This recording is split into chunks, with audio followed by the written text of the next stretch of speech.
Hi, this is Doug Schneider. Welcome back to Real Hi-Fi.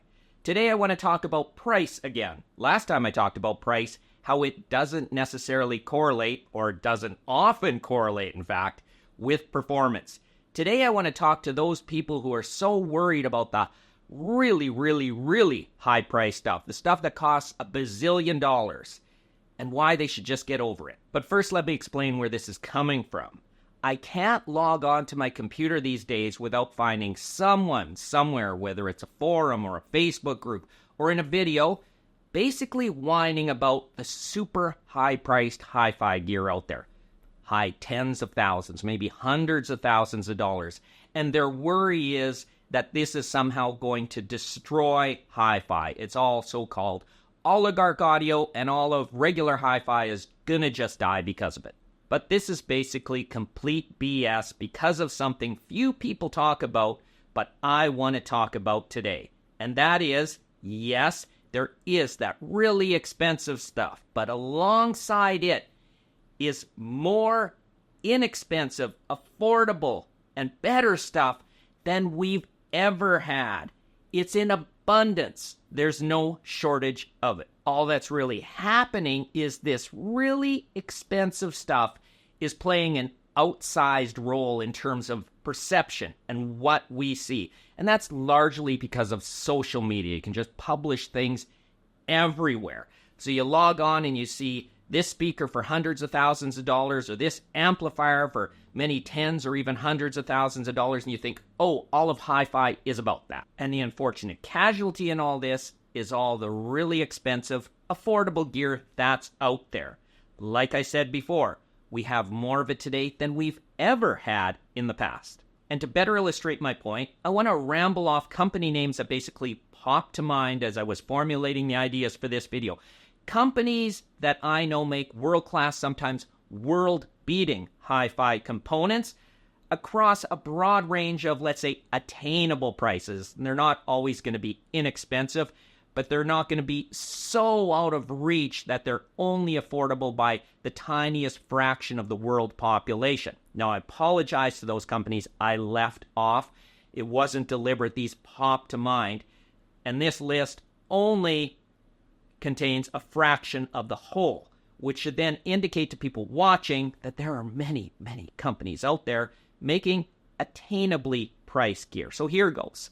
Paradigm, NAD, Anthem, PSB, Bryston, Axiom Audio, Cambridge Audio, Monitor Audio, Revel, Moon by Sim Audio, Hagel Music Systems, KEF, Totem Acoustic, Marantz, and Sonus Faber, to name just a few, the ones that popped to mind.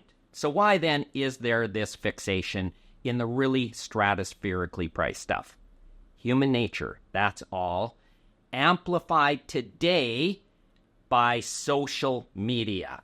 We see things today that we just simply didn't see in terms of quantities or even at all that we saw decades ago. And I'm going to give you an example.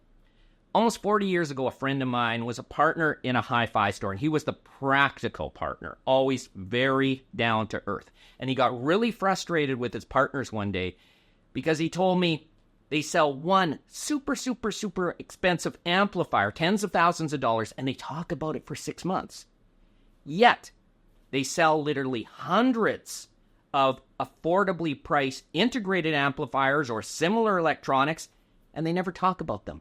The fixation becomes on that one thing, not the many things, simply because it's a really high price, it's a novelty, it's something, I don't know if we aspire to it, but it grabs our attention. And so what happens today is more of that, like I said, amplified by social media in an exponential way. Here are all these pictures and videos of this ultra expensive stuff, but let's not put anything hardly out there about this really well-priced amplifier or speaker or whatever. It's the perception, but it's not really a problem. And it's not a problem because, like I said before, there is more great hi-fi gear out there that's affordable and inexpensive than there's ever been. And I say that from experience. Back in 1980, I bought my first stereo system and I spent almost $1,500. A turntable, an integrated amplifier, and speakers. Today, for $1,500, not adjusted for inflation, I could buy a better turntable, amplifier, and speakers. Think about that for a second. It means when you adjust for inflation, you can buy a better system for far less today. And why is that? Probably economies of scale, better understanding of design, materials, other things. Whatever the case, the super expensive stuff is certainly not hurting the market for affordable stuff. It's plentiful. So what can you take from all this? Basically, all this ultra expensive gear is not hurting accessible, attainable, affordable, whatever you want to call it, hi-fi gear one bit. The fact that it's there, great. Somebody can afford it, whatever the market size, so be it. Just know that social media and oftentimes reviewers who gravitate towards this really expensive stuff give a distorted message of the hi-fi market today. I hope this helped, and thank you for watching.